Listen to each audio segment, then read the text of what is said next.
accept the motion? I'll move to accept the minutes. I'll second. Great. Any objections? No. Great. So the minutes are approved. Kathy, I believe we had public comments. No, but we do have two people or one person signed up for the action item number 1. Got it. Sorry for confusion. I apologize. Well, in that case, I think we move on to action items. Sam and or Stacy, you want to take it away? Yes, that'll be me. We're just to make sure everybody's caught up to speed. We are looking at the annual adjustment review for Fpdr 2, the benefit adjustment there, and Stacy will summarize sort of the issues that we will wrestle with, and we will ultimately have a motion and go from there. Can I ask something really quick? Is somebody texting him or seeing if he's coming on this or anything? So it's kind of a little different than showing up at a meeting. I don't know. He was planning on being here, right? He did say he was going to be here. And I don't have contact for him, so I don't know if anybody at Fpdr does. But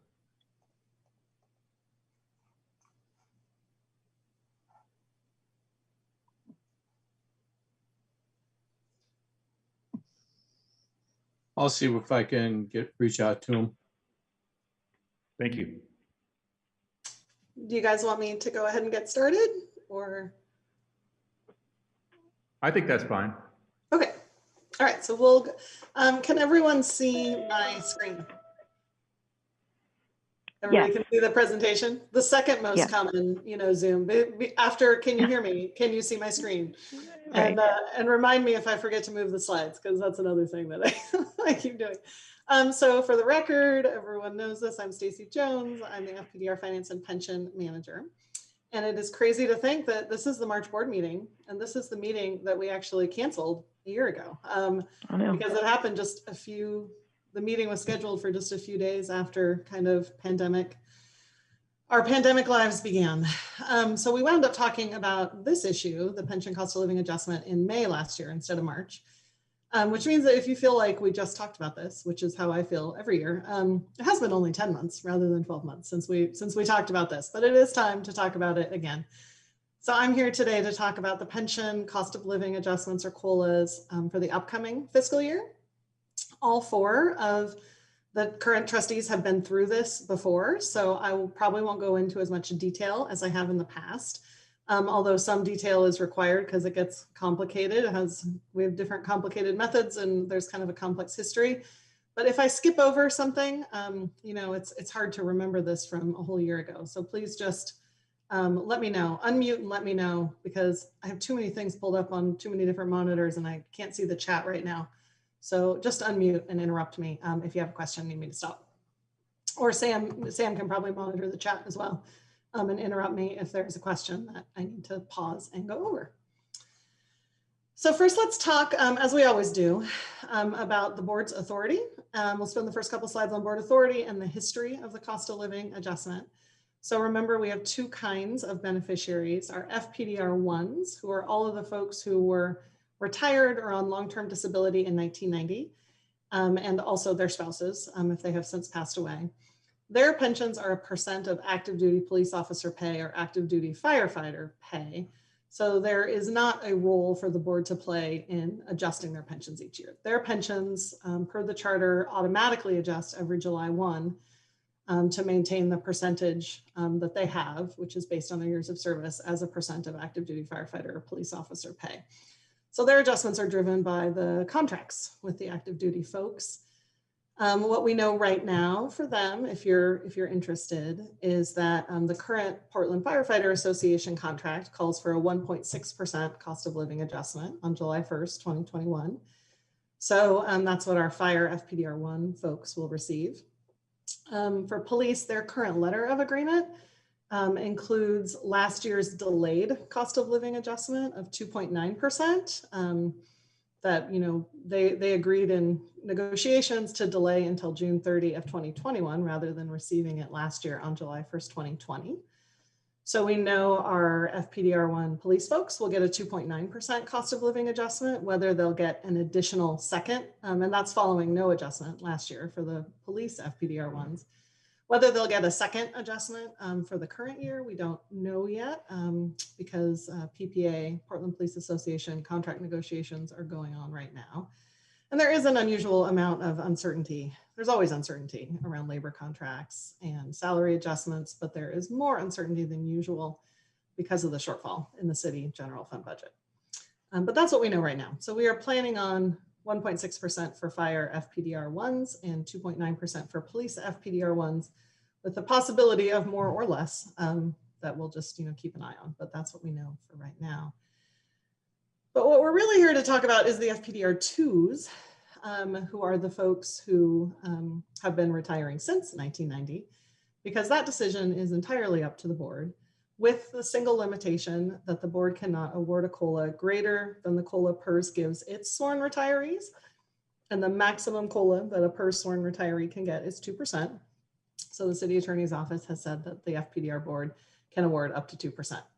But other than that, you can do pretty much anything you want. The board can do pretty much anything they want, as long as it's not more than 2%. So what has the board done in the past? Some of you have lived through, maybe not all, I don't think anybody's lived through all of this history, but have lived through a lot of it. So let's spend just a couple of slides on what's happened in the past. But before we do that, we have to make sure everyone remembers what the different methods, the different COLA methods that either the board or PERS have used in the past. So let's just kind of hit those quickly. And again, just give me a shout if I'm not making sense or going through something too quickly. But the old PERS method, which was what was used through July 1st, 2013 by both FPDR and PERS, that method gave everyone inflation, which was defined by the CPIU, the Consumer Price Index for Urban Consumers, up to a maximum of 2%. But retirees got to carry over excess inflation in years when inflation was more than 2%. And then they could use that carryover to bring them up to 2% in years when inflation was less than 2%. So that meant that, most people got 2% most of the time under that old PERS method. But folks who retired in a low inflation environment before they'd had a chance to build up that carryover bank would get less than 2%. For example, under the old PERS method, anyone retiring this year would get less than 2%. So we'll talk about that more as we go along here. The new PERS COLA method is the second method that we've talked about in the past. That is the method that PERS has been using ever since. They've used July 1st, 2014 and every year since then. And this method is the result of reforms that the 2013 Oregon legislature put in place as they were subsequently modified by litigation in the Oregon Supreme Court in 2015. So what that method looks like is it's a blend.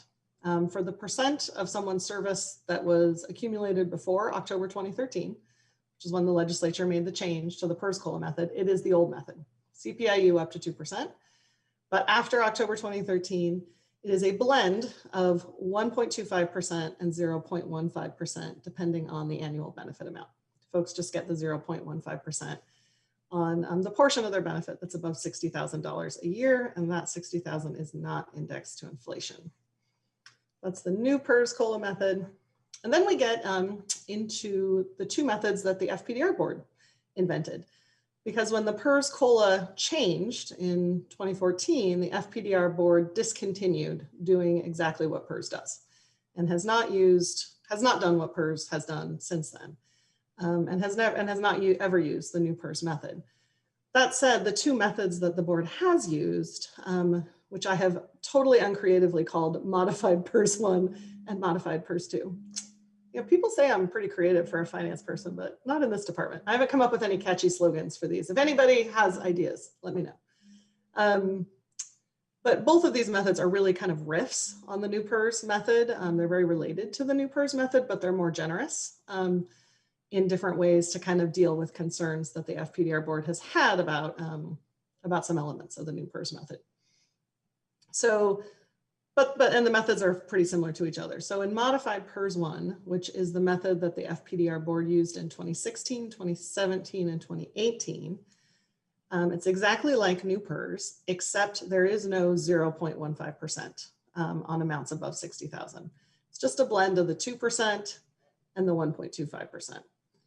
And modified PERS 2, which the board developed just last year and has been used just once in 2020, is exactly like modified PERS 1, except that we swapped out 1.25% for 1.75%. So it's a blend of 2% and 1.75%. But again, no differential COLA on benefit amounts over a certain threshold. So before I go on, let me just pause and see if are there any questions about those methods. You know, I know we've talked about them every year for time immemorial, but I'm sure you do not think about them in the intervening 12 months when we're not talking about them. All right, everybody's good. So this slide just gives you in one place the history. I give this to the board every year, which shows what the board has done since 2014. So remember, before 2014, it was always just old PERS for both us and PERS. So what this slide shows is it's going backwards in time. So if you want to go forward in time, start at the bottom and move up. But it shows the date, each date, and then the range of cost of living adjustments. Stacy, we're not. Yeah. Oh, sorry, I forgot Slide 4. I told you I would do that. I told you I would do that. I start going on my, because I got them on 2 different screens and I forget to advance the one. So this is the history of the board decisions from 2014 to 2020. So we have the range of the cost of living adjustments that were awarded each year, the method that was used by the board that year, and this, you know, relates back to the method on the previous slides, and then how that compared to what PERS did in that year. So this is just a quick history there. Sorry, I'm laughing because I have a child like slinking behind me, trying not to be on the camera because he's trying to get the charger for his laptop. Like Josh said, maybe this will all be over soon.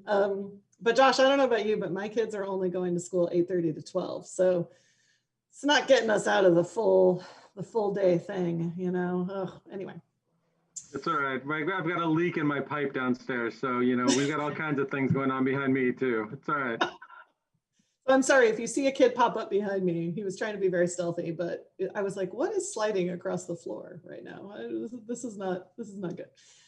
So anyway, so this is the history of what the board has done over the past, since we diverged from the old PERS method. So before we start looking at some options and discussing some possibilities, I do like to give the board some kind of framework for thinking about this decision, some things that you might want to consider.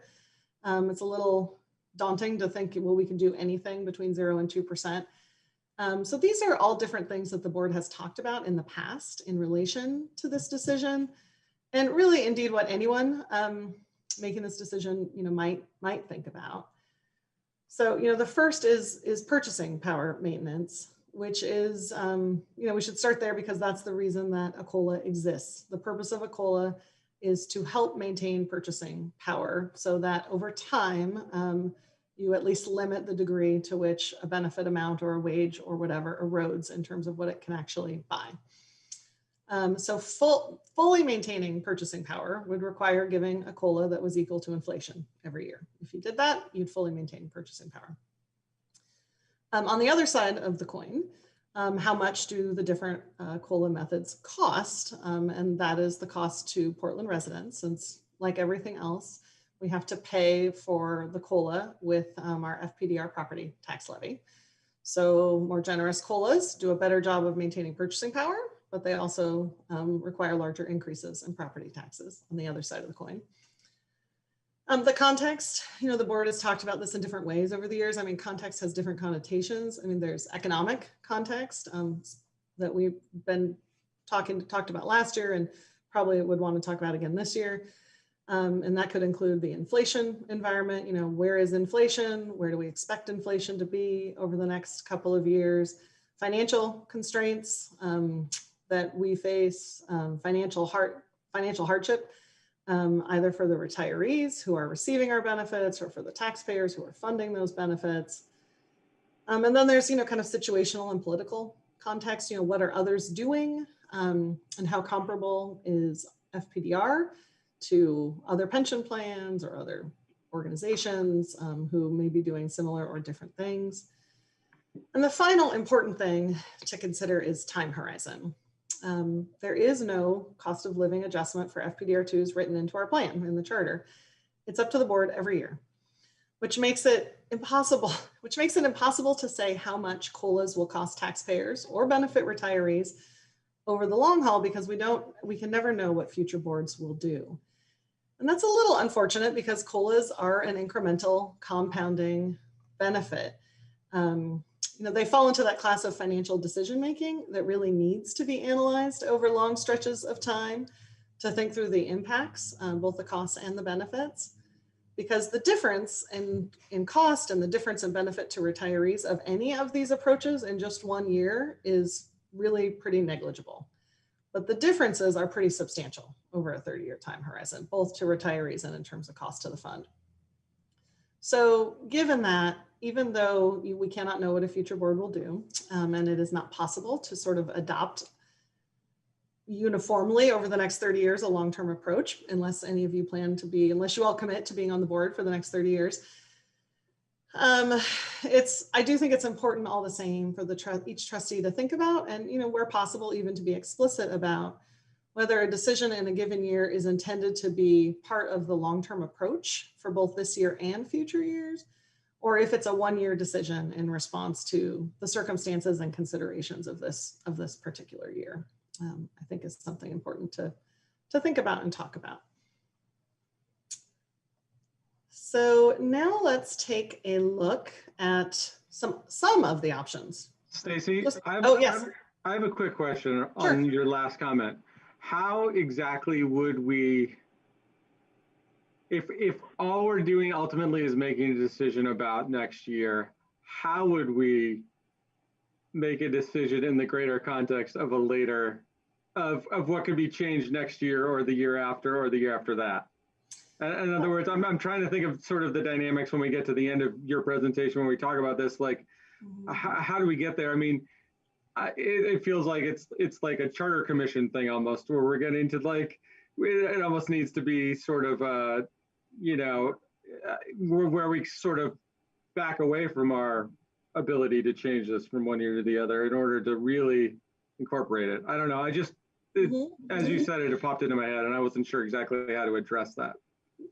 Well, I mean, I think, and other board members who've been around can also weigh in on this, but I think one thing is just to say, well, you can assume that you are the board for, the next however many years. And if you all sort of agree on an approach that you want to use while you are the board, I think that has some validity. And I think future boards are, like most decision-making bodies, they won't break with precedent lightly. So if you say, okay, this is the approach that we think makes sense over the long run for this fund, and we as this board are adopting this approach, and we encourage future boards to do the same. I think that carries, that sort of binds this board to an approach, and I think it carries a lot of weight with future boards, especially since the entire board never turns over all at once. And the second thing is that, if there is a time, alternatively, the board doesn't want a systematic approach, or maybe it does want a systematic approach, but there are years where you want to break from that, or you want a systematic approach, but in some more years you want to do something different, then to be really explicit, like the year that the board gave 2% to everyone, the board was very explicit about, this is something that we're doing this year for these reasons. It's not necessarily a long-term approach. We're doing it for this year in this context. So I think it makes sense to be where the board is not doing something that's the long haul thing, to be explicit about it. And the third thing is, it's always within the board's purview to consider whether this is the right way to make the COLA decision. You have no choice right now, because that's how the charter is written. There is a charter commission going on, and I suppose that it's within the board's purview to say, hey, we recommend that a certain COLA approach be built into the charter, which I think is kind of what you were talking about at the beginning, Josh. There are pros and cons to that. You then tie future boards' hands in ways you may not wish to. Or maybe that is what the board wants, but I don't know if other board members have thoughts on that question. I think you stated pretty well what my impression of it was, is that we'd like to have a logical concept of what we think seems equitable and appropriate, you know, for the time that we're on the board collectively or individually. And there may be, you know, individual years where the economic circumstances are such that we feel like breaking from that temporarily seems to be warranted, but we don't want to be considering that change to be a precedent for future years. But that's my understanding of what feels logical. I agree with that. The one thing that I think is missing from this conversation is a lot of the facts. Some of this stuff ends up being emotional. It's, hey, somebody didn't do some really good homework on this. I mean, I have all kinds of information that leads me to believe that we should go for the 2% every year, because there's so much background, which I can go over, and I probably will by the time we get done with this. But to just try to think we're going to make a good decision today with the information that's been presented to this board, I don't think is a good idea, just because there's more information out there other than, hey, we just need to get this over with and make it easier in the future. I get all that, but I think we need information from all sides that lets us make a really good decision on why we're deciding to do whatever we're going to do. If we decide, hey, this looks like a good idea, us as a board, let's do this moving forward, and then set a precedent that maybe will be carried on afterwards. But I think there's a lot of information that is left out, and not on purpose. It's just we haven't sat down as a group and really studied this issue. So that's my thoughts. Well, I'd be happy to hear the rest of what Stacy has to say about it, and then if you want to share some particular thoughts on things that you think haven't come into discussion that probably should, we can hear those. And then if we feel like we've got enough to make a decision today, great. And if we feel like we don't, then I guess we can postpone. That's the nice thing about the schedule, is you guys always leave us enough time to deal with it in the next meeting if we need to. And I know we've done that at least once before. Does that sound reasonable? That if we take that approach to hear the rest of this formal presentation, and then to open up for other input that other people might have before we. Yeah, I'm fine with that. I didn't mean to start that whole discussion with my comment or with my question, but yeah, I think that makes sense to me. I mean, I'd much rather have everybody be comfortable that they have all the information when making a decision, even if we somehow end up disagreeing on what the ultimate decision is. I'd much rather feel like everybody got all the information that they were comfortable at least voting and deciding based on what they needed in terms of understanding all the issues. So I'm fine with that. Great. I agree also. Thanks, Catherine. Okay. Just to help me in my mind as we're going forward to make sure I understand it, Stacy, I know you've covered the carryover bank. Is it in recent years, has it been that we've been continuing with the carryover bank concept, you know, with the up to 2% for the pre-2013 service, and no carryover bank with regard to post-October 2013 service? Is that correct? Oops. Stacy, did you hear my question there? I'm sorry, guys. I don't know what's going on, but I'm having unfortunate internet problems that I really. Yeah, I heard you blip out there for just 1 second. Let me ask my question. Can you hear me okay now? Let me, I can hear, I'm sorry, give me 1 minute. Okay.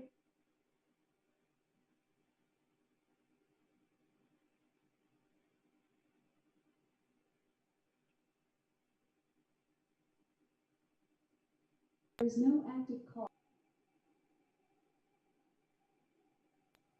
All right, I'm sorry, folks. I'm having unfortunate kind of internet problems. So I was just kicking kids off. We never have those problems, but I have had them twice on the board meetings. All right, I'm sorry, Trustee McLeod. No problem. That makes sense. Problems that some of us don't have to deal with that you do.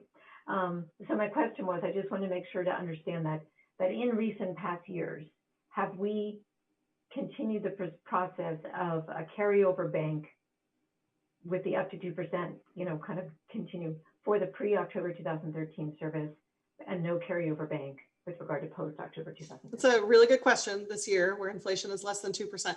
So yes, we have, but it hasn't mattered because inflation has been above 2%. Okay, and that was my second question then, but I see that you're getting to it shortly, so you can just get to it at that time. If I see you're talking about the 2020 inflation coming up here shortly, if you could remind us of maybe what inflation has been in 2018 and 2019, just for recent relative perspective, that'd be helpful when you get there.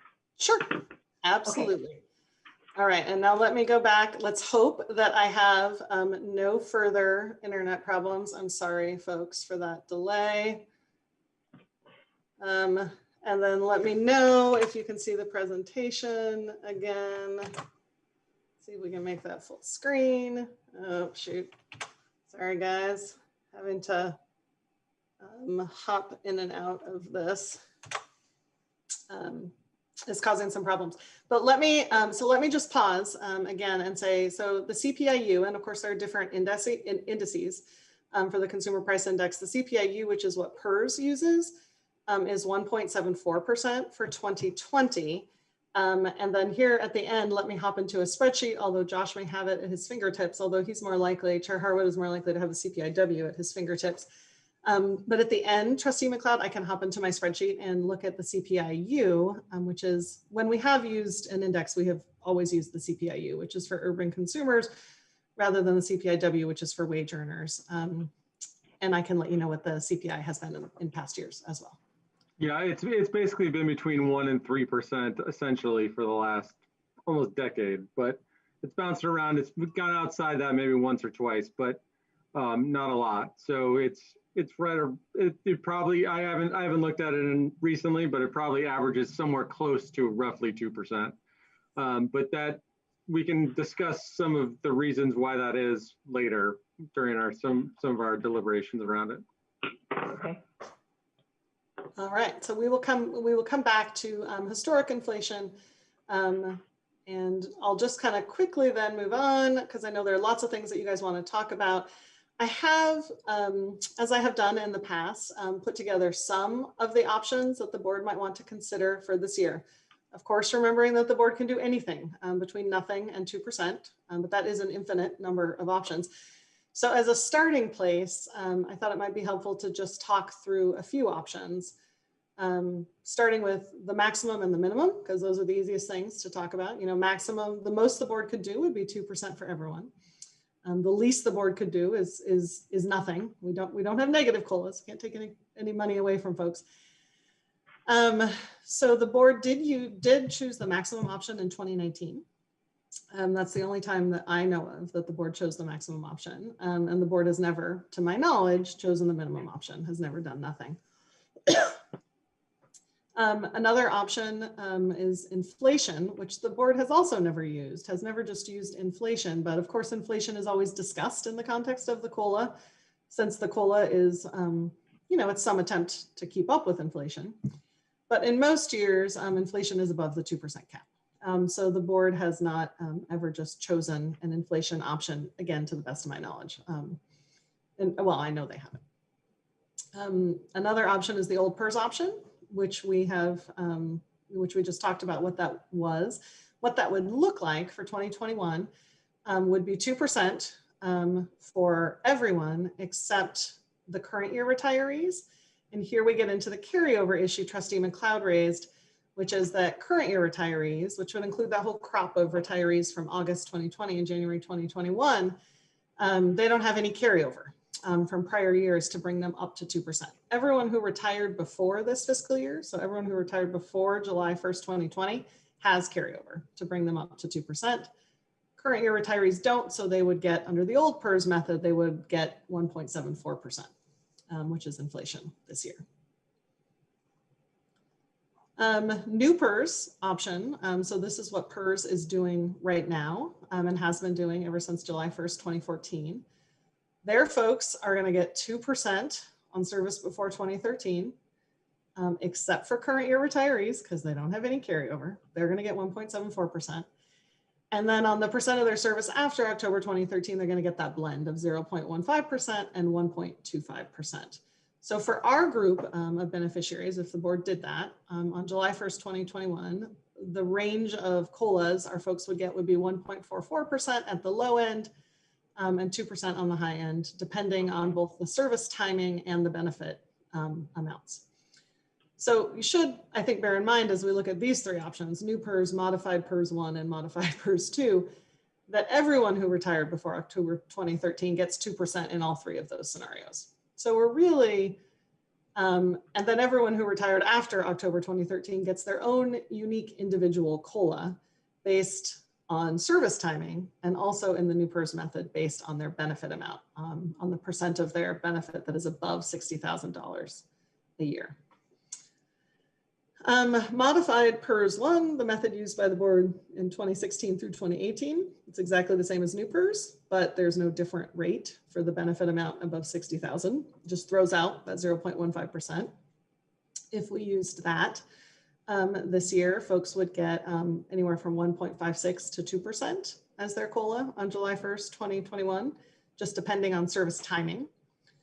And then the modified PERS 2 option, the option used by the board last year in 2020, exactly the same as modified PERS 1, but swap out 1.25% for 1.75%.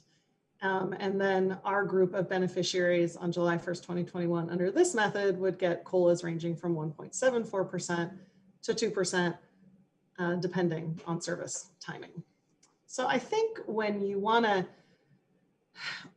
since new PERS and modified PERS 1 and modified PERS 2 are more complicated, and they are related to each other and probably most usefully thought about in comparison to each other, let me just explicitly compare those three methods. 3/4 of our beneficiaries are going to get 2% under all three methods, because 3/4 of our folks retired before October of 2013, or their spouses did, if their retirees have since passed away. So when we're looking at differences in those three methods, we're really looking at differences for those who retired after 2013, all of whom will get lower COLAs than the older retirees under all three of these methods. Current year retirees are going to get even less because they are only getting the CPI up to 2% and they don't have any bank. So that really drops the COLAs that the new retirees are going to get under any three of these methods. And so it really drops the range, the bottom end of the COLAs that they're going to get. So they're going to wind up with less because of that policy of it's just the CPI up to 2% with no bank. So Trustee McLeod already asked about this. And if the board wants to use one of these methods, and that's a stumbling block, if the board is concerned about current year retirees getting less than that 2%, there's certainly nothing to stop the board from saying that we're just going to use 2% for pre-2013 service and just do away with the carryover concept that the old PERS method has. There's nothing to make the board continue using that method if you don't want to. And then the final thing to point out in comparing these three methods is that those with post-2013 service, who also have annual benefits over $60,000 wind up with even lower COLAs under the new PERS method. And that is the vast majority of our post-2013 retirees. 85% of our folks who have retired since 2013 have benefit amounts over $60,000. And they're not just a little over $60,000. You can see that the median benefit for that group is $88,000 a year, and the median annual pension benefit for current year retirees is $96,000 a year, at least for those who have retired so far in the fiscal year.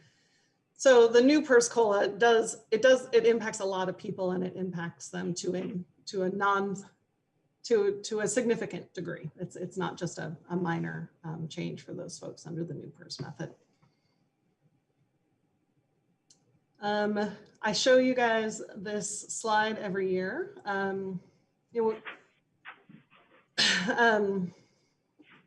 The purchasing power maintenance example, because I want to spend these last three slides just comparing the different options that I've laid out there on the different parameters. Remembering, of course, that you can choose something other than these options.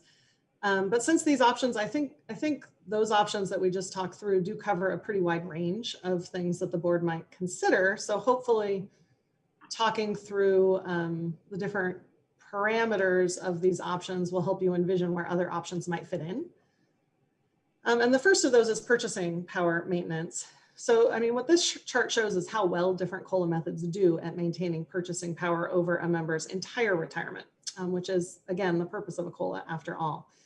So it starts in year 0 with the median benefit of our current fiscal year retirees, which is just shy of $8,000 a month.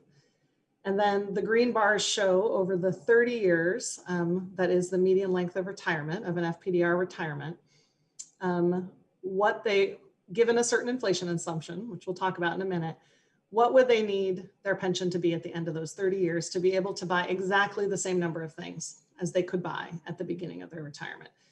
Well, if they started out with a pension benefit of $7,968, which is the median for the current year, the current crop of retirees in this year, after 30 years, if we had 2.25% annual inflation, they would have to have a pension benefit of $15,533. So that's what the green bars are showing. And then the colored lines are showing you where folks wind up if a particular COLA percent is applied consistently every single year for 3 years. So the orange line is the 2%. If retirees got 2%, a 2% COLA every single year for 30 years, at the end of the 30 years, they would have maintained 93% of their purchasing power. If they got a 1.81% COLA every year for 30 years, they would have maintained 88% of their purchasing power. I chose 1.81% because that's the lowest COLA that an FPDR beneficiary could possibly get under the methodology the board used last year. So that would be the COLA for someone who was hired on the last day that the FPDR2 plan was open, December 31st, 2006, and retired with 30 years of service would get a 1.81% COLA. So most people would have better purchasing power maintenance than that under the modified PERS 2 method the board used last year. But that's the worst case scenario, is 88% maintenance. And then I also put 1.75% and 1.5% up on the chart because those are kind of different floors, or different breakpoints that the board has talked about in the past. And that 1.75% is pretty close to inflation this year as well, although we don't expect it to be inflation going forward in the future. So the most important thing to note about this chart is the impact of a change in the long-term inflation assumption. We adopted a new long-term inflation assumption after the experience study in last fall, and that is 2.25%. But before that, we had been using 2.75% as our annual inflation assumption. So with a 2.75% annual inflation assumption, which is what was on this chart last year, a 1.5% COLA will only get you to 69% maintenance at the end of a 30-year career or a 30-year retirement. And now it gets you to 80%. So you see how sensitive this is to changes in inflation assumptions. And of course, it's impossible for any of us to know what inflation will really look like over 30 years. I mean, this is as educated a guess as we can make. And it is the adopted assumption by the board. Let me just pause because I don't want to just ramble on if there are other questions folks want to put out right now before we look at these last couple of slides. Okay. So this slide just tries to sum up in one place kind of the overall points of comparison that the board might be interested in for the 5 options that I put out there today. So you could see them all in one place. Those options are running across the top as the columns. So, the first issue is what's the lowest cost of living adjustment and the highest cost of living adjustment any FPDR beneficiary would get under these different options. There is no range for the first 2 options because that just gives either 2% to everyone or 1.74% to everyone. But under the 3 other methods, new PERS, modified PERS 1, and modified PERS 2, the highest is 2% under all 3 of those options. And again, 3/4 of our beneficiaries will get that 2% under all 3 options. But the low end of the range runs from 1.44% for the new PERS to 1.74% for the modified PERS 2. And again, remember that that bottom range is much lower than it would usually be because inflation was less than 2%. So if we use that method of, that means that those folks who are current year retirees are really dragging the range down because they're not going to get 2% as part of their service blend. They're going to get a blend of 1.74 and something else, depending on the method. So that's dropping the bottom end of that range significantly on those last three options. And again, you know, that could be resolved by the board just saying everyone gets 2% if that's what they want to do. The average increase on July 1st, again, there's no average for the first two options because everyone's just going to get the same thing. But for the last three options, I did want to show an average for everyone. That's the first number, which is 1.95% in new PERS and 1.98% in modified PERS 2. But I also want to show the average for just those with post-2013 service because they're the ones who are impacted by the variations in those three methods. And there are so many pre-2013 retirees that they just drag up, you know, the average and it gets very noisy. So if you look at just the group who is differentially impacted by those three methods, their average increase is 1.8% under new PERS and 1.92% under the modified PERS 2 method. Pension maintenance after 30 years, you saw the graphic representation on the previous slide, but it's summarized again here. You know, and just a few things to point out again, for the last three methods for the pre-2013 retirees, it's the same as 2% for all. Because again, 3/4 of folks are going to get that 2% under those three methods anyway. So they're going to be at that same 93% as if you gave 2% for all. But for folks who retired after 2013, it's going to vary by individual because everyone gets their own personalized COLA. So we have the worst that it could be, you know, for someone who entered the plan on the last day the plan was open and retired after 30 years. There's some other assumptions built into that new PERS one on the bottom end of 64% that I can go into if anyone is interested. But that is it varies for the folks who have retired since 2013, the purchasing power maintenance. And then finally, there's the cost of the fund for just the 1 year, for just fiscal year 21-22, because again, this is a 1-year decision. And the place that the COLA is funded from is the FPDR tax levy. So the most expensive option is the 2% for all, which is about $2.5 million. The least expensive is inflation for all, which is about $2.2 million a year. So the spread between the most expensive and the least expensive option is about $325,000, at least just for the next year, at least just for that 1 year. Very last slide. I thought, and I haven't done this before, but I thought it might be useful for the board to see each of these options for a typical individual, like a real person, since the previous slides are talking about averages and totals and ranges, and they're kind of summarizing and aggregating everyone. And maybe it's useful to take some typical individuals and show you what they get under each of these methods. So I actually wound up picking 3 real retirees. These are real retirees who, of course, we won't share their names. Casey, I think you need to change the slide again. Oh, shoot.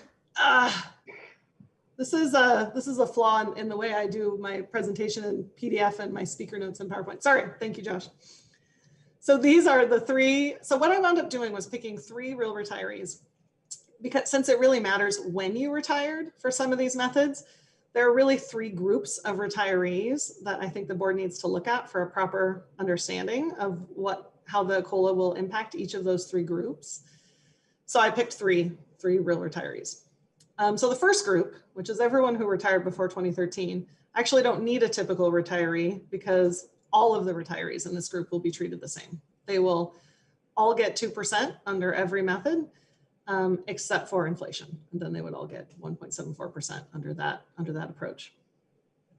In a normal year, where inflation was above 2%, there would only be one other group, the folks who had retired after 2013. But because inflation is lower than 2% this year, it splits that group in 2, into those with carryover and those without. So those with carryover are those folks who retired between 2013 and June 30, 2020, before the current fiscal year. They have carryover to bring them up to the 2%. And so I picked in that group, 2014 to June 30, 2021 retirees, the median percent of service before 2013 is 87%. And I'm making sure I have this right. And the median annual pension benefit is $88,000. So this individual is the closest I could find to that. He has an $89,000 annual benefit and 86% of his service was pre-2013. And you can see that for him, his new PERS, his COLA under the new PERS method is 1.84%, and under the modified PERS 2, it goes up to the 1.96%. And then that brings us to the last group, which is current year retirees.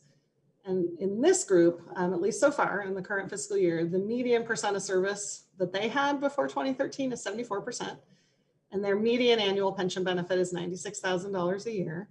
So I found someone right on the money on this one. This person is exactly at the median on both of those parameters. But they don't have anything in their carryover bank. This is their first year of retirement. So they're stuck with that 1.74% on their pre-2013 service, unless the board wants to change that. But under these methods, they're not getting 2% applied to their pre-2013 service. So that drops their COLA quite a bit under those last three options, at least for this 1 year, it does.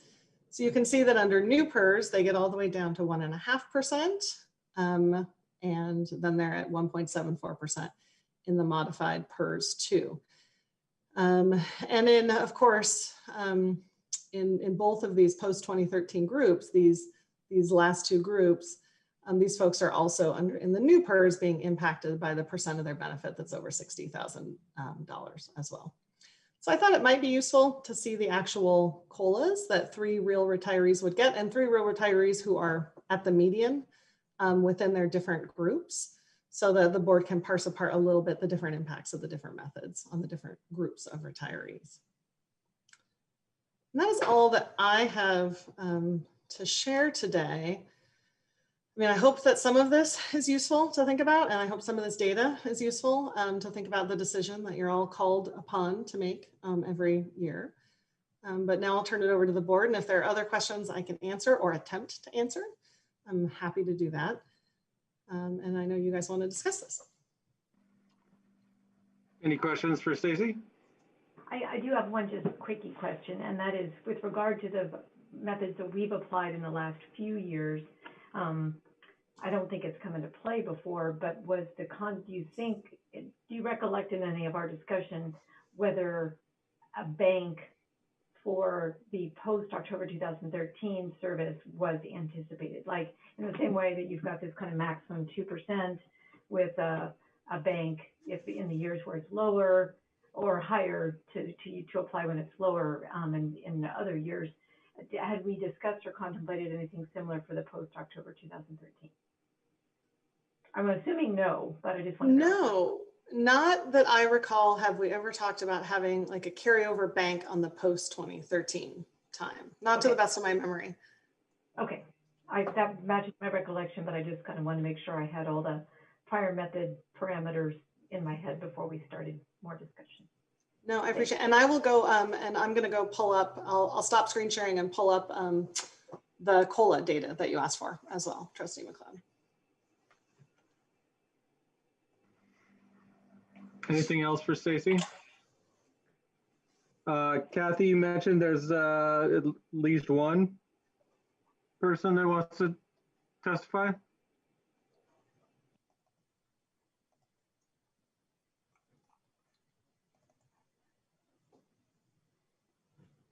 Kathy? Greetings, can you hear me? Yes, Mr. Porth, Yes. go ahead. Oh, well, I didn't necessarily have anything to say. I was going to kind of see how the conversation went. I'm the president of the Retired Portland Firefighters and Widows Association.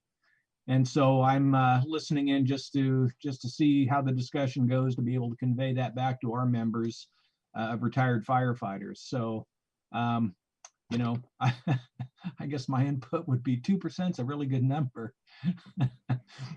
Just to be perfectly blunt, you know, it's, I don't really know what to say other than it gets very confusing in some of those formulas to try to explain how it's sorted out. And, but, you know, again, they all make sense. They all have a method. And I understand that in much of it, it's choices you need to make. Looking at the chart of the progression over time, obviously, even at the maximum 2%, we're losing ground as retirees. I guess that would be the one picture in all of that that would concern me the most, or really draws the most attention, that the different formulas, other than the maximum, fall shorter and shorter of that.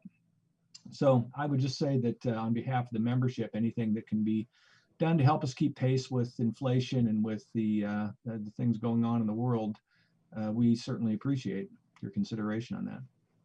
Thank you. I appreciate your comments. I know, Jason, you had some stuff you wanted to discuss as a group.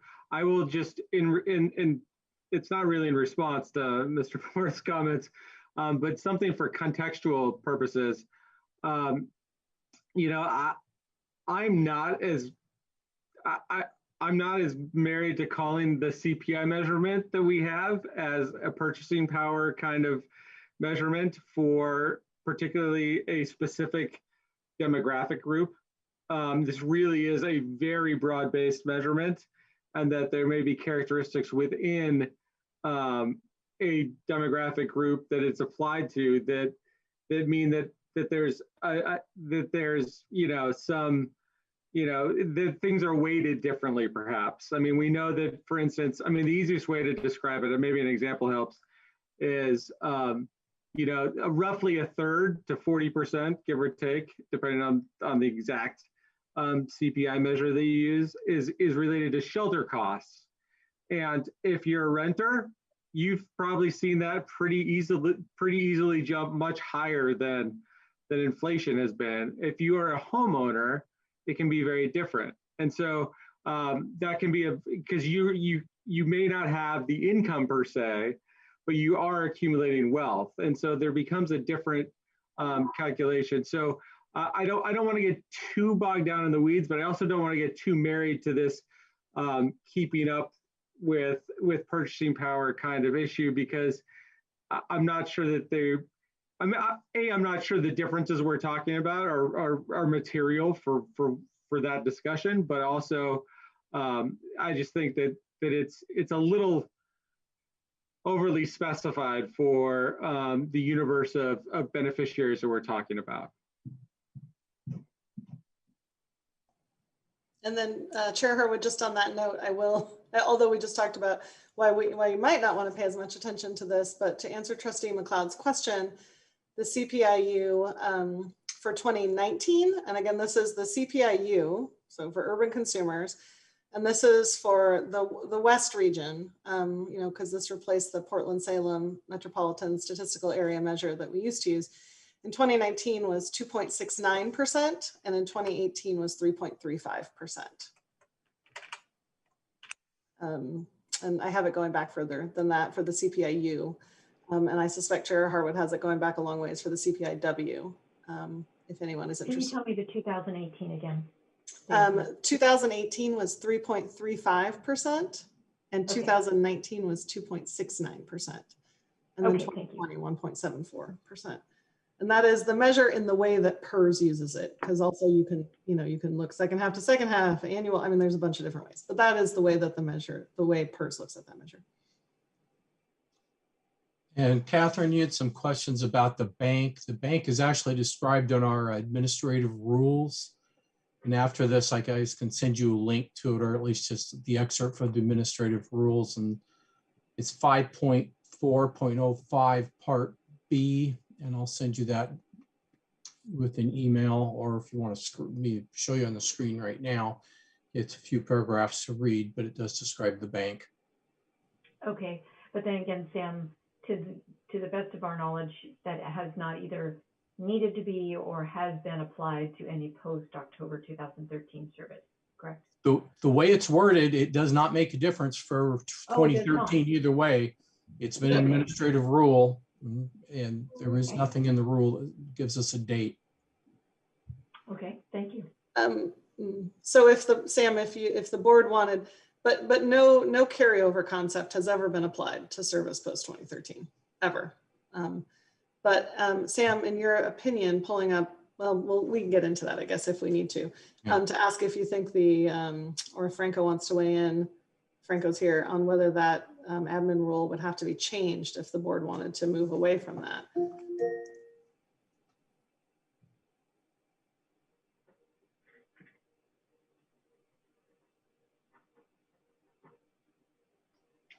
How about some stuff here, and I don't want to put Franco on the spot, is that maybe a little bit of homework for us to do, is to flip that out and we can share it with everybody and we can talk with Franco and see how it applies to the situation.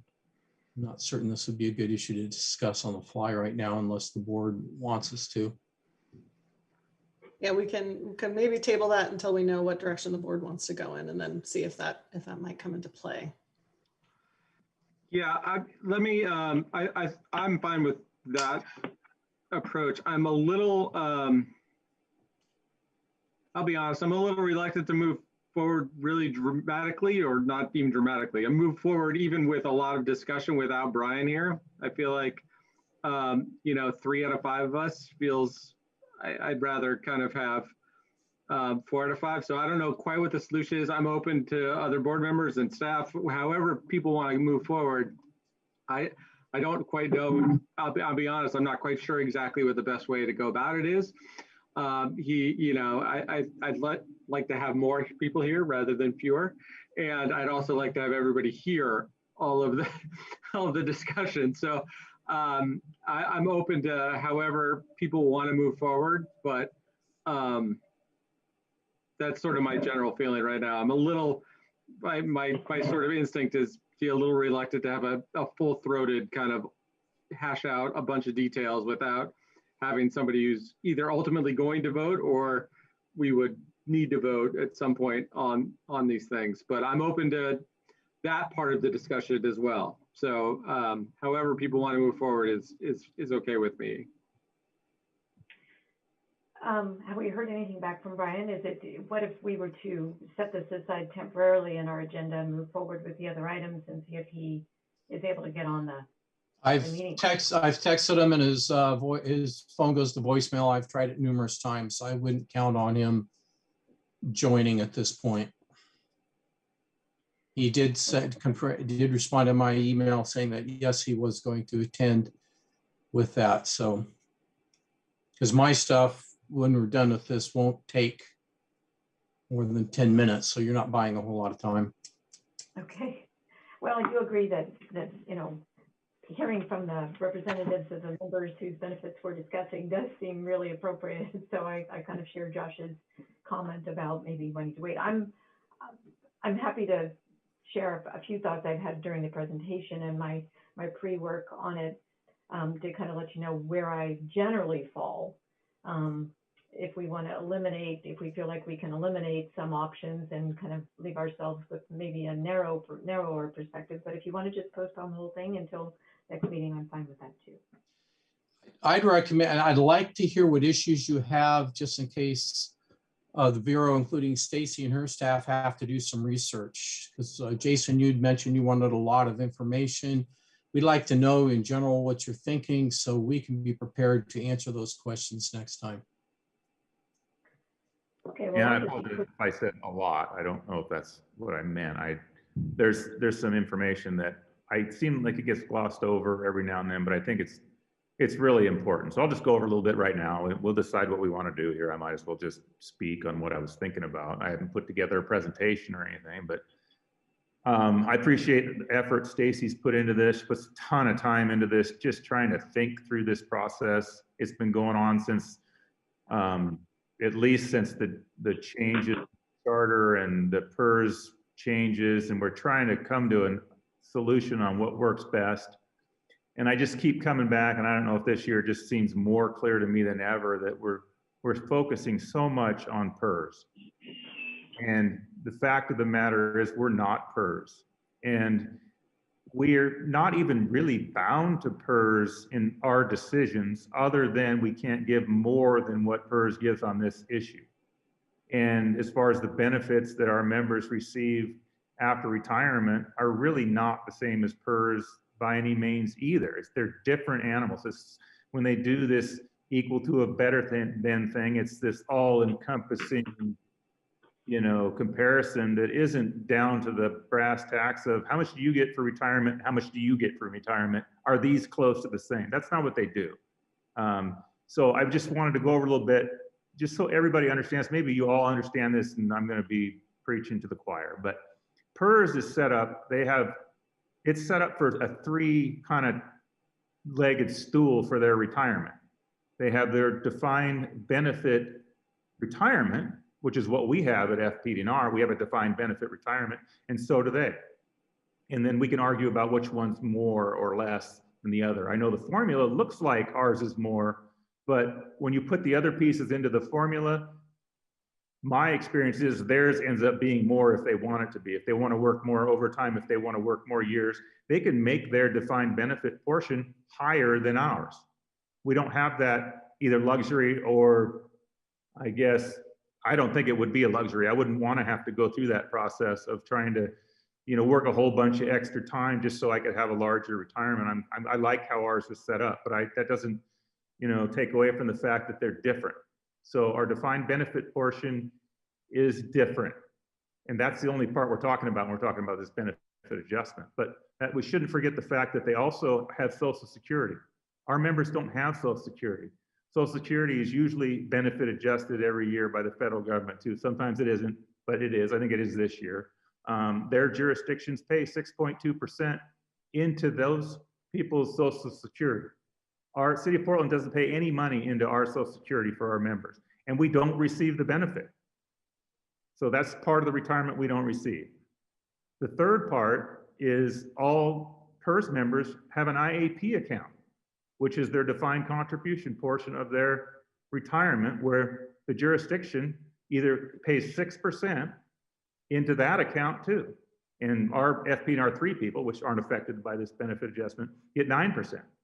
But our FPDR 2 people, no IAP for any of us. So we didn't ask for it, but the fact of the matter is we don't have one. So our benefit adjustment is only affecting our defined benefit retirement. There's no 3-legged stool, it's a 1-legged stool. So this benefit adjustment is what keeps our benefit going. And so while we're tied to PERS, we are not PERS. We're tied in a little bit, we have some similarities, but our retirement is not the same. It's completely different. We have a good retirement. I appreciate what the citizens of Portland do for us. It's awesome, I appreciate it, it's great. But this is one thing that our board decides every year, and it's a big deal. It affects our members because that's what their retirement is this defined benefit, and this benefit adjustment is what keeps it going. We've talked about purchasing power, what it means, does it apply? The fact of the matter is it's very important. It makes a big deal. And so I want to try to, while we have to follow the charter, I don't want to talk about PERS so much anymore and the way they're doing. They did their change in their benefit adjustment for a financial reason, because their deficit for their PERS liability. We don't have that problem in Fpdr. We just got done with our levy analysis last month. They said we're looking great. We have a good funding structure, even though it's different, it's not popular, and we don't come anywhere near reaching the top of it. We have a good, solid funding structure with a plan in a few years where it's going to start coming back down by design, because we're funding 2 programs at the same time. But even doing that, our actuary has said we're looking good. And that's even with, I think they might even added the 2% COLA in there. And even if they didn't, I think they made mention that it won't make a difference.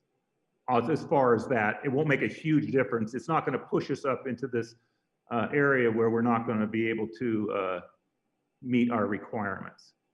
So I want to keep that conversation going. And I think our job as board members is to advocate for the members. We do have a job to be fiscally responsible, but we've already proven that we've done that. And that's why we pay those actuaries every year to tell us that we're being fiscally responsible, which we are. We're not reaching the limit. We're within the parameters that we're supposed to be working in. Now, next year or 2 years later, they come back and say, well, we got a problem, then we deal with it then. But right now, we're looking good. That's what the people that we pay are telling us. So our job is to take care of our members. That's what the charter says. We're supposed to be there for them and make good decisions and good decisions for the city, which we're doing. So I'm advocating for 2% for those reasons. And I'm not going to tell you how to vote. You're going to make your own decisions, but I want to make sure that you understand all these things and how they affect our members and how we're not PERS. We're different than PERS. We're good. We have a good system. Our FPD and R2 people. Our FPD and R3 don't have the same benefits we do, and we'll be addressing them someday. But right now we're talking about FPD and R2. So, and I also have when we start talking about treating our retirees differently, our FPD and R2 members, it doesn't make sense to me. I know PERS does it because the rules that they made and the statutes that are there requires them to. They're bound by what their statutes say. Our charter says we just can't give more than PERS, which our own attorneys have said that means we can't give more than 2%. So I think we can give 2% to everybody in our group who's under FPD and R2 and still meet our requirements. So I just wanted to say that. I feel like I've said a lot of that stuff in different parts here and there over the years, but I wanted to just, during this meeting, make sure that everybody understood where I'm coming from on this. So thank you. Any questions? No, this is Kathy, and Jason, I thought you made some really excellent points. In fact, 2 of your 3 were the points that I'd written down for myself, which is that I do think it's important to recognize that the whole new PERS methodology with its $60,000 cap break point and the very low COLA threshold on the post-October 2013 years of service is all budget driven for them. And that's not the budget of this program. This program, as you said, your next very good point was that the budget for this plan and this tier is not an issue. And the recent long-term levy financial forecast use a 2% COLA in their forecast, and they show an extremely low risk of failure in the upcoming years, despite the dual, plan pre-funding and pay-as-you-go funding that's going on right now. So I think those are really important points to make. The differences between the plans are real. It's not the job of this board at this time because it requires charter changes by the city to change the benefits themselves. But, it is a fair fact to note that this is the one area where the board can influence the decisions and help maintain, well, we won't call it purchasing power, but we can call it, maintain cumulative CPI impact where we've got an ability to do that. So I think you made some very good points. And I would say that my bias is toward the upper end of these things. So if I were to suggest changes that I would feel comfortable with, it would be, maybe the same as we did before, like 1.75% or the actual COLA for the post-2013 service and 2% for all the prior, or up to the maximum of 2%. I'm leaning that direction. So in terms of reducing options that we as a board might want to consider, I'd like to take off the table some of those, anything related to the new PERS methodology per se, some of that stuff. I just don't see a need to do that either. I do have a question for Stacy that came in where I'm looking at your summaries on page 7, and you say the old PERS option is 2% for all except fiscal year 2021 retirees. I'm assuming that, again, that really this means no more than the current year's CPI, which is the 1.74%. So if we were going to try and tie it to the current year's CPI, but with the bank in place, and that's how people get to 2%. That's one thing. It sounds like Jason is just proposing just 2% across the board without really thinking about what any kind of pre-existing bank would have been. Yes, I'm not in terms of your question. Yes, I mean, on 7, when it talks about on slide 7, when I talk about 1.74% for 2021 retirees, if we were doing what the FPDR board used to do and what PERS used to do, then that's what would happen, is that everybody would get 2% except for the folks who retired this year, because they wouldn't have any of that carryover. And yes, and I don't know if it's really my place to say something at this point, but to Trustee Lyman's point, that historically the board has talked about the COLA in the context of comparison to PERS, because for so long the FPDR board did exactly what PERS did. And then there's just been kind of an annual, shuffling around, trying to readjust and look at, all of this ever since then. But that Trustee Lyman is absolutely right, that there is no legal reason that the board needs to continue to remain tied to a PERS method in any way. Okay, so if I were going to be suggesting making a formal recommendation for discussion, I've heard Trustee Lehman say 2% would be his recommendation. Mine would be that the current year's CPI, but not more than the cumulative 2% using the bank. So that sounds like a old PERS methodology, if I were to say that. Okay, so Trustee, can I just repeat that back to you, Trustee McLeod, to make sure that I understand? That it sounds like you're proposing the old PERS option, which would be CPIU up to 2% with carryover, which means that everyone would get 2% except for the current year retirees, who would get the CPIU, the 1.74%. Correct. Which is the method that were used prior to 2014. Yes. Okay. I guess I'll jump in real quick. Just to provide greater context, hopefully. I mean, I'm not, and I should preface this by saying I don't really disagree with anything anybody said, and I'm open to the idea of the carryover, I guess, or the overlap from one year to the next. But while PERS was budget related, undoubtedly, they had finance issues that do create necessity for action that this fund does not, per se, on a global basis. It does change people's property tax bills. And so I just think we need to understand that, like, over the long haul, it is funded by individual homeowners and business owners that own the property. So I don't want to dismiss the idea that just because we're okay actuarially that we can just kind of throw caution to the wind and not worry about it. I do think we have a little bit, at least, of a duty to consider the fact that over time we are going to increase property taxes to pay for these things.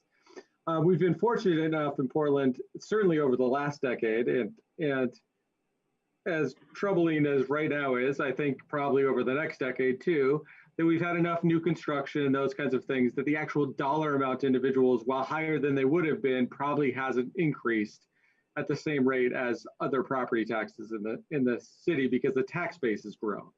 And so you get a different dynamic there. But I felt like I needed to throw that out there. I'm more inclined, just to put it out there, I'm more inclined towards board member McLeod's idea than to just sort of put it on autopilot. But I'm not sure that I'm willing to sort of, follow my sword for either of them. I think the materialness of them, you kind of have to take it out 30 years to get to a number that's big enough to really to really worry about too much. And that's hard for me to kind of feel like we need to have a sort of a dramatic, drawn out discussion around. But that's sort of where I'm at. I'm open to whatever people want to do as far as moving forward at this point. We want to discuss more. I'm willing to do that. I'm not inclined, and I can be convinced otherwise. I'm not inclined, Stacy and Sam, and other board members to vote without having Brian here. I just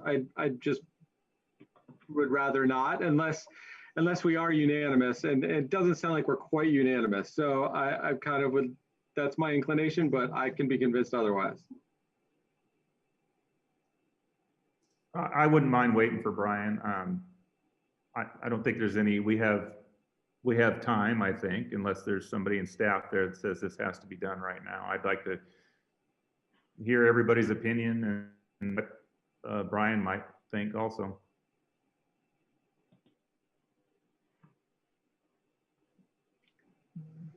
Sam, you're muted.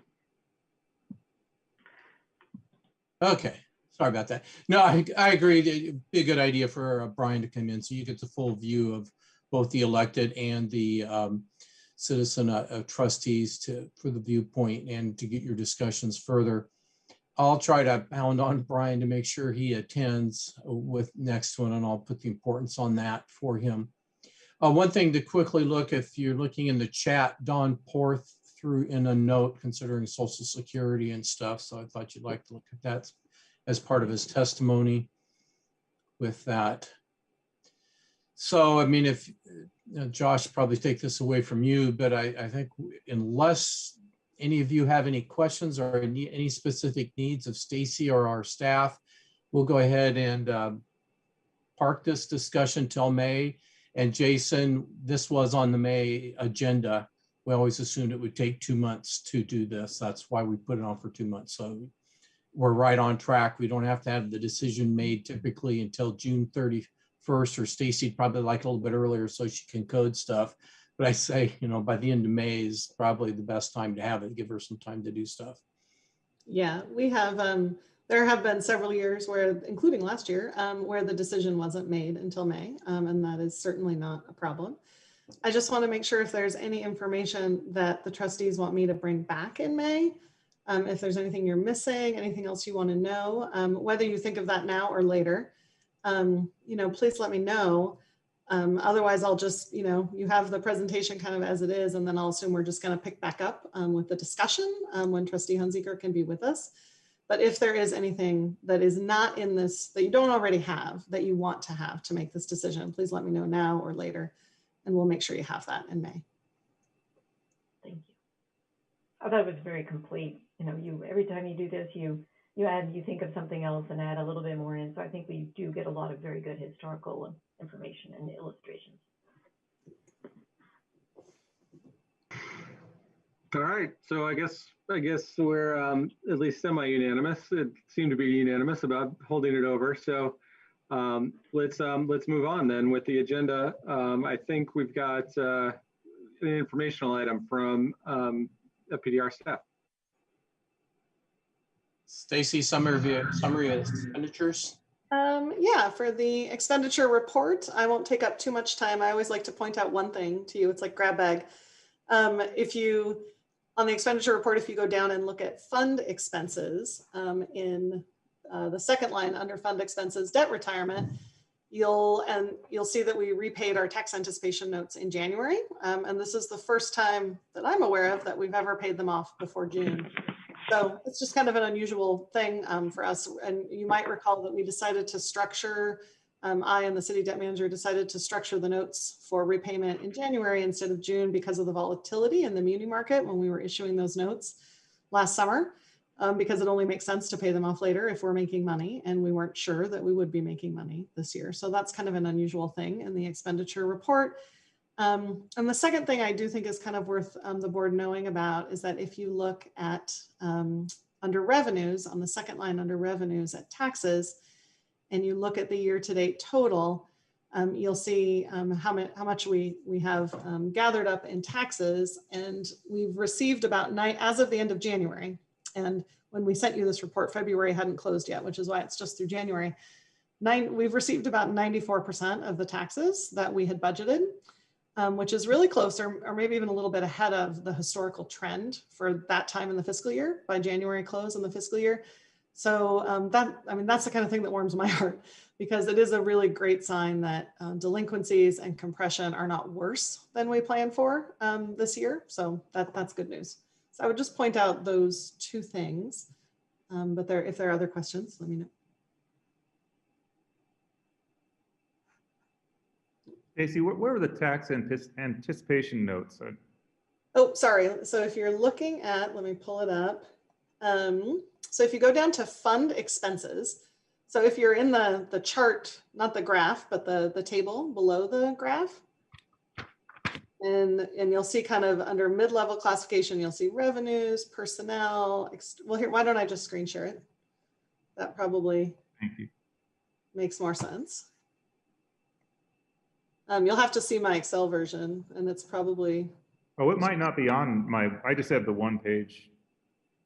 Let's see. Can folks see an Excel spreadsheet that has a bunch of notes and things all over it? Yeah. Yep. And then I'll try to make it big. This is what my staff put together every month.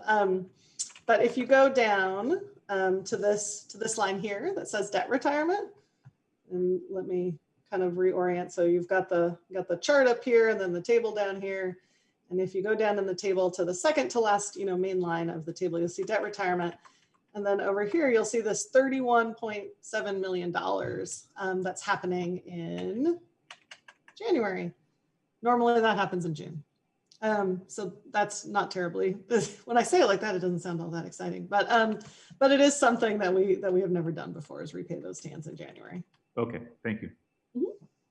Hey, Stacy, I see these FPDR3 pension contributions is about 24.4 million, and year to date, which is 7 months in, only 12% has been paid. Is there a discount provided or a credit provided if you fund earlier versus later? What's the No, so what's going on there is just timing in the police and fire bureaus. The way that it's set up, those PERS contribution costs hit their center codes, their cost centers, and then they bill us every quarter. So we have to wait for them to bill us. And this is basically the fire and police finance staff being completely overwhelmed with everything else that has gone on this year. As of now, we have billings they're all caught up on billings. They're not all in SAP, which SAP doesn't mean anything to you guys, but it might mean something to Chair Harwood. Trustee Lyman just gave me a look like SAP means something to him, and it's not good.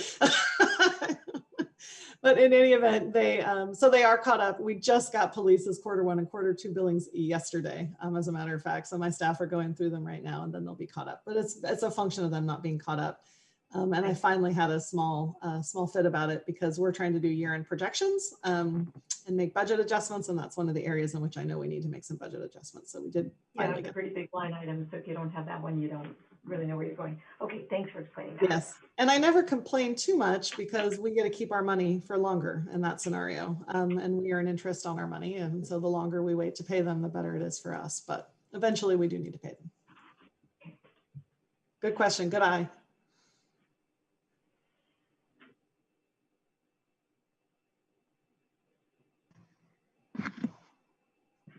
Okay, anything else for Stacy and Sam?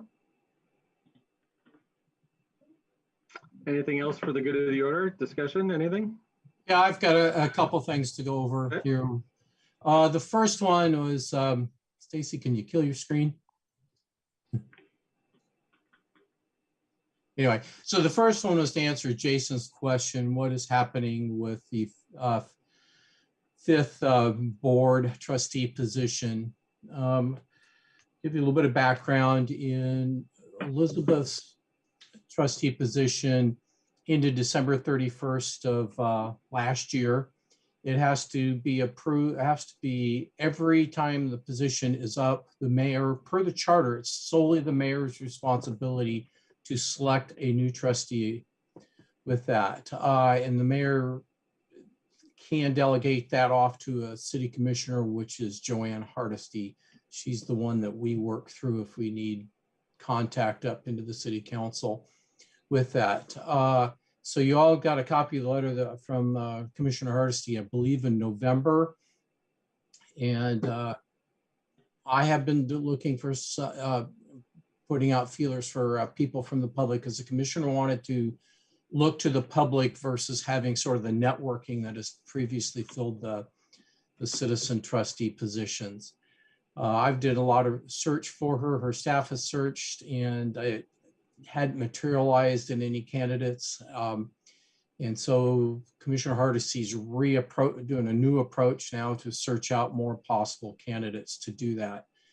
I have no control over the process, although I can help try to do some of the research for it, but it falls solely to the mayor and Commissioner Hardesty to get this done. And I have applied appropriate pressure continually to both. And she recommitted to me here that they are going to up their game here to search for a new trustee. Again, she wants somebody from the public, not through the normal channel. Just a little bit of background on some concerns is, I think Catherine, David Doherty, Justin Delaney, and Elizabeth Fouts have all had some association with Standard Insurance Company. I am from Standard Insurance Company, so she wanted a total refresh to get a new public orientation to looking for somebody that can join the board. And so that's part of the impetus behind it. So process is taking quite a bit of time. Best I can do is apply pressure, and I've been doing that to get it going. Thank you. It's always been nice to have someone with legal background or degree on the board to think of things from a perspective that the rest of us, we all have our unique biases from where, you know, our work expertise is, or our affiliations is an effort being made to, as she's looking out into the broader citizen community, to look for someone with some legal background, or not necessarily. It's the charter requires somebody with either disability or pension or financial background. There's nothing said about legal. I know it's always been nice to have, because we've had, since Justin's been on here, an attorney on the board. It's been nice to have. I'll go back and relay your request to her and pass that on.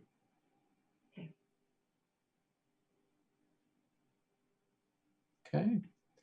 I'll jump into the next thing I want to look at, because the legislature is up, and do a quick screen share. If I can find the right screen. Because I always take a look. So you should be seeing something that says Fpdr legislative review criteria. Is that what you're all seeing?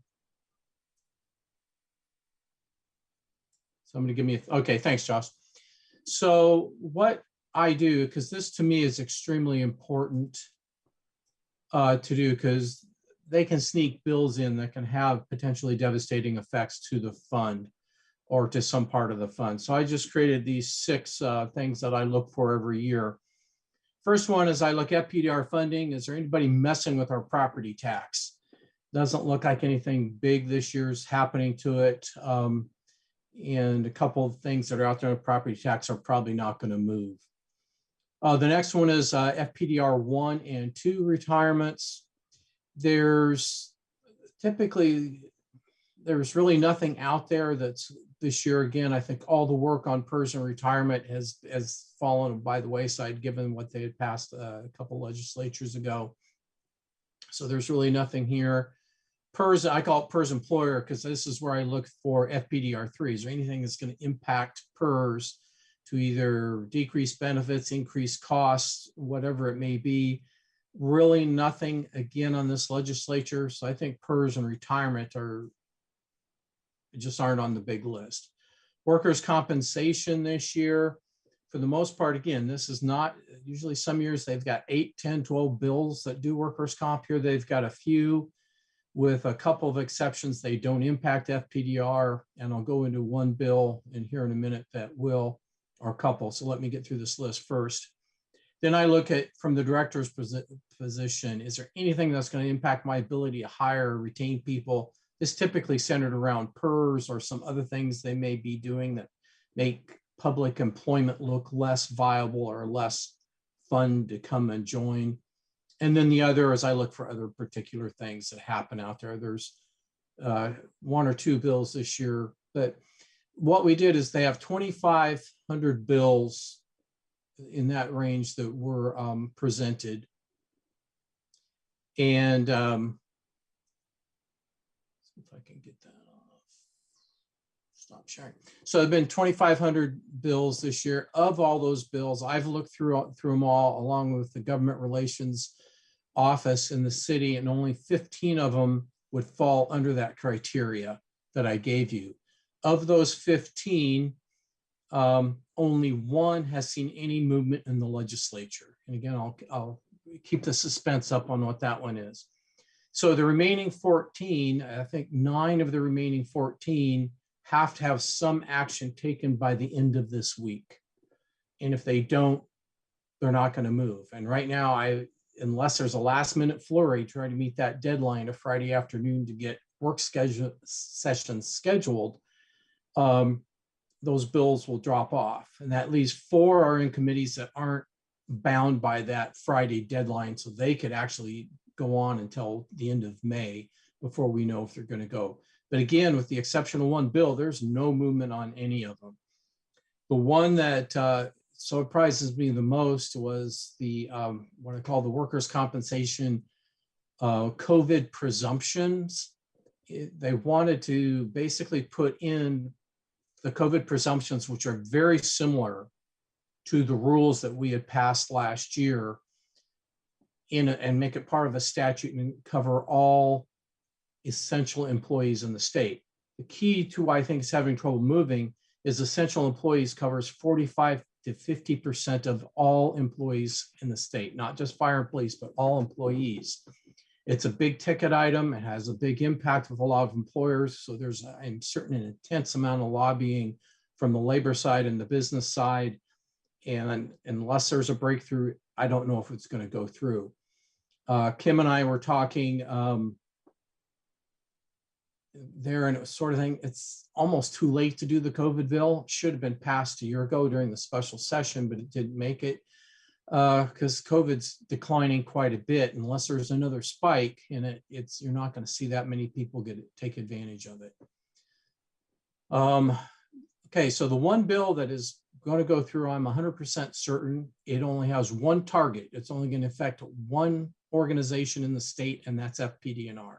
And it's our members. It's the heart-lung presumption. I believe I did a presentation to you a year ago, and I'll do it again in May just to go recap of what it is. But basically, they have a series of presumptions in the workers' compensation statute, the PTSD presumption, which was passed affecting both Fpdr and everybody in the state.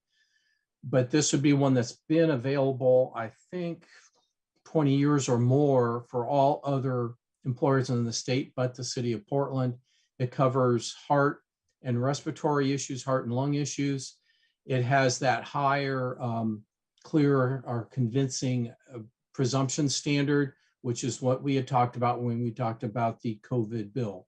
And we have some heart and some lung stuff covered in our presumptions. It's not as extensive of a list, and it's the lower level of presumption. So that I think is being voted on in the legislature this afternoon.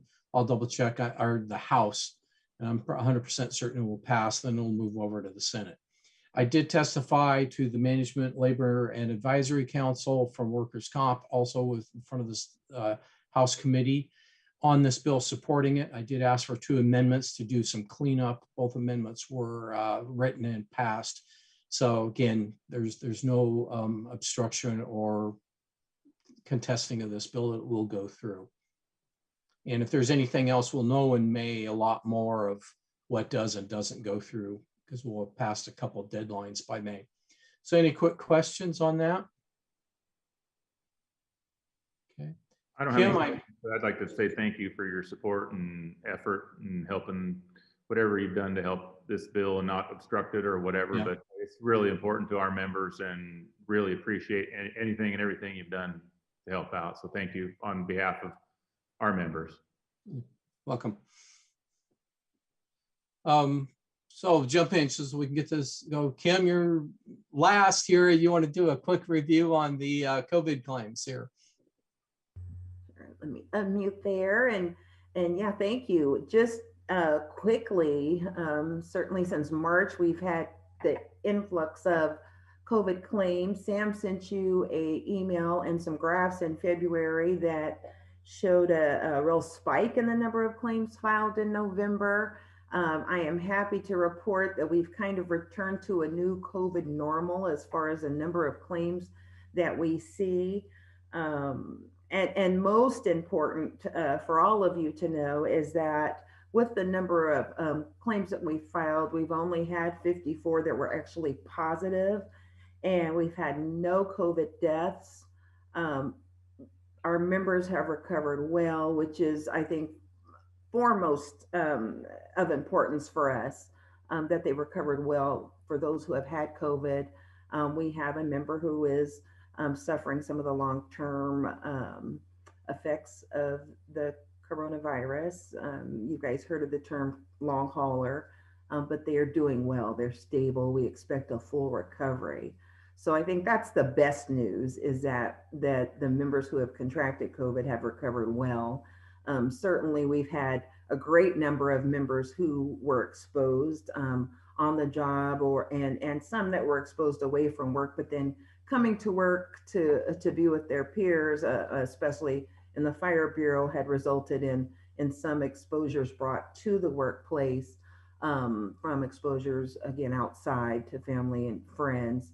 But most of the exposures were on calls. And fortunately, fire was very aggressive in doing contact tracing and things to identify members who were exposed. And this is that spike that we saw in November of 2020. They were very aggressive with contact tracing and making sure that members who were exposed or could expose others to COVID were under quarantine.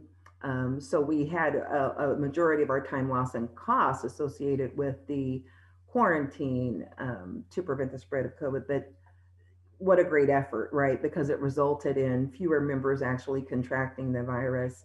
And again, numbers where we've only had a small amount of the members who have filed claims that were COVID positive. So all around, very good results for me and the staff. We're certainly happy that we've seen a reduction in the number of claims filed, which means that the bureaus are doing something right. And of course, now we've got vaccinations, so we hope to continue to see the decline unless there's spikes for other reasons. Hopefully not. We've had a few claims for reaction to the vaccine. And we're working through those. We've approved a few. Some of those claims are new, so we're still working through them just to make sure that everything falls within the criteria of our administrative rules. But overall, good news to report. I think we're over the hump.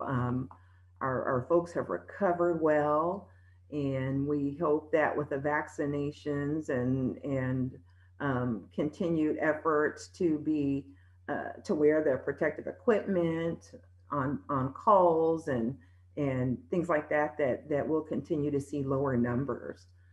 But good news to report, I think. So that is good news. I follow this a lot every day because of my own work, and I'm very pleased to hear that, first of all, no deaths or no serious illnesses. I'm really glad to hear that, and only one person suffering for the long term. And I really do appreciate, I think nationally, the country has done a very poor job at contact tracing and other things. And I really value the fact that this organization has put a priority on it and done a good job, because that testing and tracing are ultimately, until vaccination, and then the precautions with distancing and protective gear are really the ways that we keep it down for not only the members of this plan, but our city and, state as a whole, is to keep it down, is to do what you all have been doing. So I want to say a word of thanks for helping, your members, but also our broader Portland metro area in keeping this at bay. So thank you.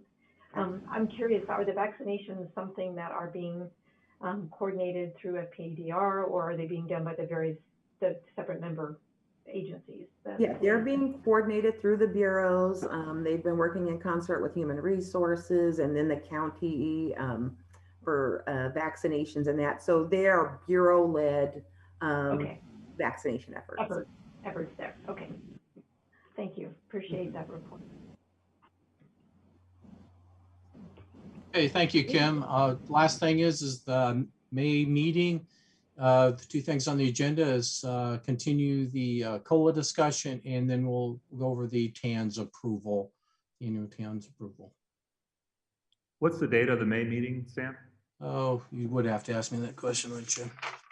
May 25th. Okay, May 25th. Okay, that's the week before Memorial Day. Perfect. Yeah. Thank you.